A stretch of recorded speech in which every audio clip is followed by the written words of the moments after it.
Hello everyone, আসসালামু আলাইকুম। Sonia Khanam blog পেজে সবাইকে স্বাগত। আজকে চলে আসলাম আপনাদের জন্য নতুন একটি মাছের ভর্তা রেসিপি। একঘেয়েমি মাছের ঝোল, মাছ ভাজা এগুলো না খেয়ে মাছের মধ্যে কিন্তু এভাবে মাছের ভর্তা বানিয়ে গরম ভাতের সাথে খাওয়া যেতেই পারে। খুব কম উপকরণ লাগে আর বানাতে তো ভীষণই সহজ, সময়ও লাগে ভীষণই কম। কিভাবে বানাবেন দারুণ স্বাদের এই মুখরোচক ভর্তা সেটি দেখে নেওয়া যাক আজকের আমার এই ভিডিওতে। মাছের ভর্তা বানানোর জন্য আমার প্রথমেই লাগছে মাছ। আমি এখানে একটি আয়ের মাছ নিয়েছি। চাইলে যে কোনো মাছ দিয়ে ভর্তাটা তৈরি করতে পারেন। আমি একা খাবো, এজন্য আমি এখানে একটি মাছ নিয়েছি। আপনারা চাইলে এর চেয়ে বেশিও নিতে পারেন। ভর্তার জন্য এখানে আমি 3টা শুকনো মরিচ ভেজে নিচ্ছি। আমি এখানে মাছের সাথে একসাথেই ভেজে নিচ্ছি। মাছটিকে সুন্দর করে ভাজতে হবে যাতে কোনো কাঁচা ভাব না থাকে। ভাজা শেষ, এখন আমি একটি বাটিতে তুলে নিয়ে দেখেন আমি এই যে কিভাবে ছাড়িয়ে নিচ্ছি, আপনারা এইভাবে ছাড়িয়ে নেবেন। আর মাছে বেশি কাটা নেই, এর জন্য আমাকে বেশি কষ্ট করতে হয়নি। অন্যান্য মাছে অনেক সময় অনেক কাটা থাকতে পারে, কাটাগুলোকে ভালো করে ছাড়িয়ে নিতে হবে। কাটা থাকলে খাবারের সময় মুখে ফুটবে। এখন চলে যাব ভর্তার মেন রেসিপিতে। ভর্তা বানানোর জন্য এখানে আমি নিয়ে নিয়েছি 3টা শুকনো মরিচ। শুকনো মরিচগুলো একটু তেলে ভেজে নিয়েছি মাছের সাথেই। আর নিয়েছি পেঁয়াজ কুচি, ধনেপাতা কুচি। ভর্তার মধ্যে ধনেপাতা দেওয়ার চেষ্টা করবেন, তাহলে ঘ্রাণটা ভালো আসবে, খেতেও স্বাদ। ভালোবাসা না থাকলে স্কিপ করবেন। তারপরে কিছুটা লবণ দিয়ে মরিচগুলোকে ভালো করে গুঁড়ো করে নিচ্ছি। মরিচ ভালো করে গুঁড়ো করা হয়ে গেলে তারপরে পেঁয়াজের সঙ্গে ভালো করে মিশিয়ে নেব।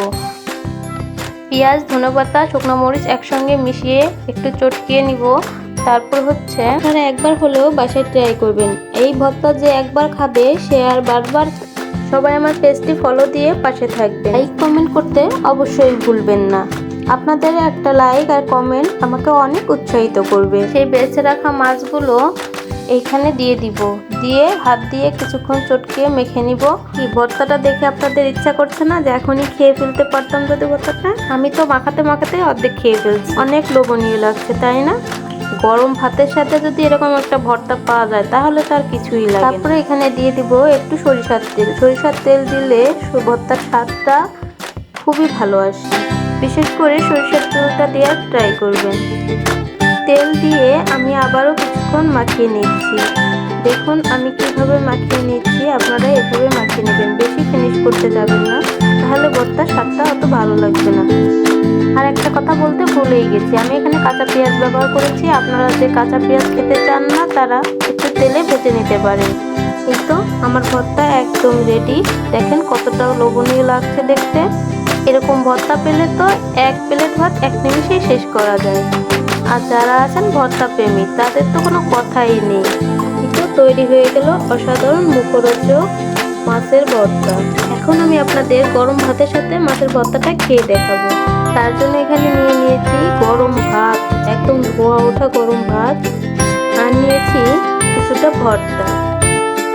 সেই আমি ভর্তাটা আমি আজ প্রথম বানিয়েছি, কিন্তু এই ভর্তাটা খেয়ে আমার এতটাই স্বাদ লেগেছে আমি ভাবলাম যে আমার ফলোয়ার্সদের সাথেও শেয়ার করি।